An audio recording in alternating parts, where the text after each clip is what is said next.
So as promised, as one of the celebration events for the channel passing 50,000 subscribers is a studio tour. So that's what we're going to do today.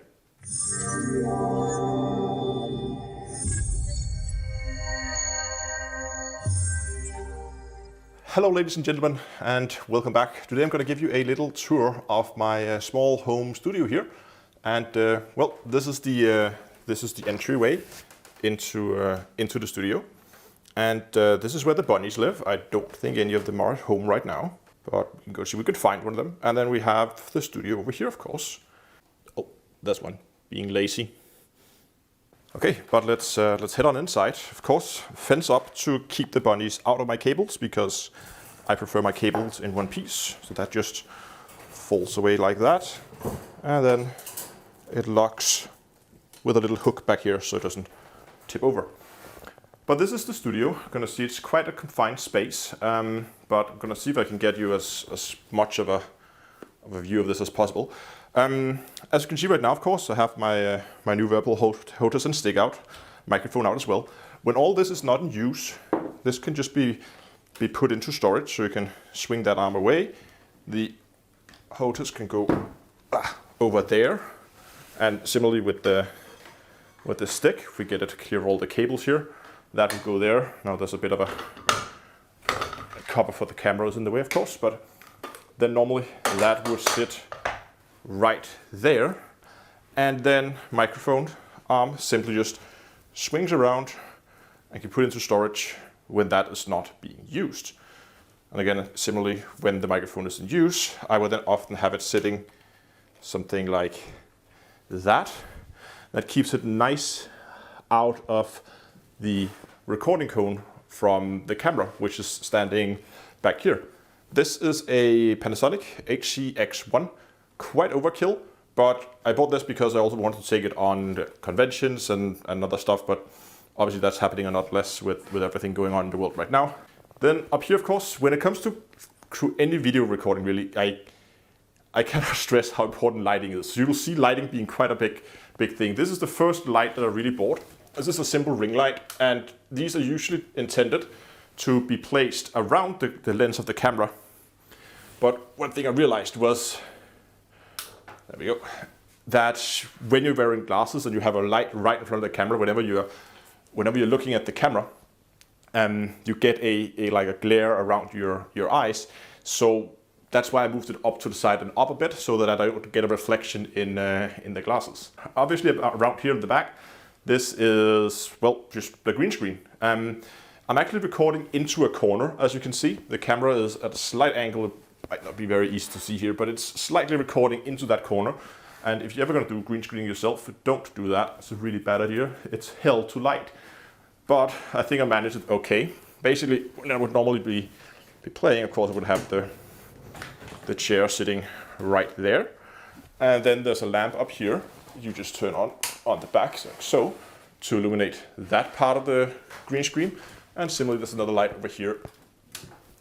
Boom, turning on. It's a bit of a shadow there, you can see, but that's because the window blinds are open to get me some extra light shadowing recording. But yeah, but much of this is going to change in the not too distant future. We're going to talk about that in a second. Let's just get these lights off again, like so. But let's talk a bit more about the equipment. Rode microphone. Initially I thought I would use this on the camera when I was on the go, but I figured this is actually a pretty good studio mic, so I ended up using it like so. Shotgun mic, so it removes a lot of background noise just naturally from the shape of the microphone. Then of course back there, main PC, and on the floor underneath it, streaming PC. This is my old PC, and I recently built a new one, which is the one up here, up there. So that one down there then got, I don't know, downgraded or repurposed as a streaming PC. And I actually have both of them running right now. So we just gotta go and take a seat here. But you might notice only one set of peripherals, keyboard and mouse. That's because I'm running a piece of software called Synergy that allows me to control two PCs with one mouse. So it essentially works as if you had multiple displays. Whenever the mouse cursor moves over, it appears on the other monitor. And these are two separate PCs. We can go and we can open up the task manager on one PC. So we can see that there. And we can then go over to the other PC and we can do the same thing here. So we can see we're actually running 2 separate computers, but only using one set of mouse and keyboard. All audio is handled by, well, almost all audio. This little board back here, this one is in charge of taking audio from the main PC as well as audio from the streaming PC, and that is all being sent out here to my headset. So that means one headset again is using audio from both PCs at the same time. Similarly, the microphone over there is connected all the way back at here, the XLR cable here, and then that signal is also being spread out to both PCs. So that means that the microphone is connected both to the main PC as well as the streaming PC. So that means if I'm recording, I can of course if I just want to do some audio recording, I don't have to turn on the second PC, I can just record that there. If I want to do some more heavy lifting, actually do some proper video recording, then I can do everything over here on the secondary PC. And this monitor, of course, in case you're wondering, this doubles, of course, as a second monitor for the main PC when the streaming PC is not online.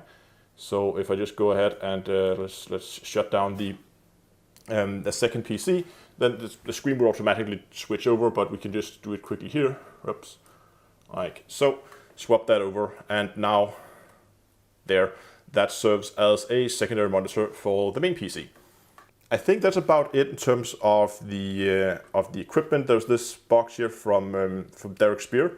I used to use this for controlling the live stream. I haven't done that lately, but it's basically just a button box, normally for sim racing, but it used really well for like muting or non-muting different sounds, swapping between different scenes. You can do that down here as well.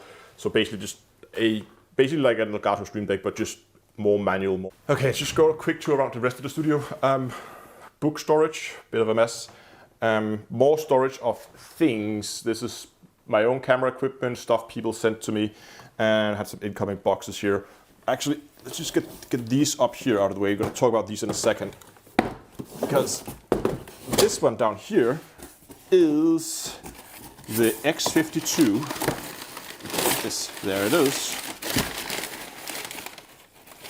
That's the X52 HOTAS that X52 Pro, I should say, HOTAS that I'm giving away for the 50,000 subscriber celebration. So if you haven't done already, there's a link in the description for the giveaways where you have a chance to either win that HOTAS, or you can get there's a Fire tablet, 10-inch Fire tablet from Amazon, sponsored by GameGlass, and that also comes with a 1-year subscription to GameGlass. So if you're interested in trying to control your ship from a tablet, then there's a good chance to win that.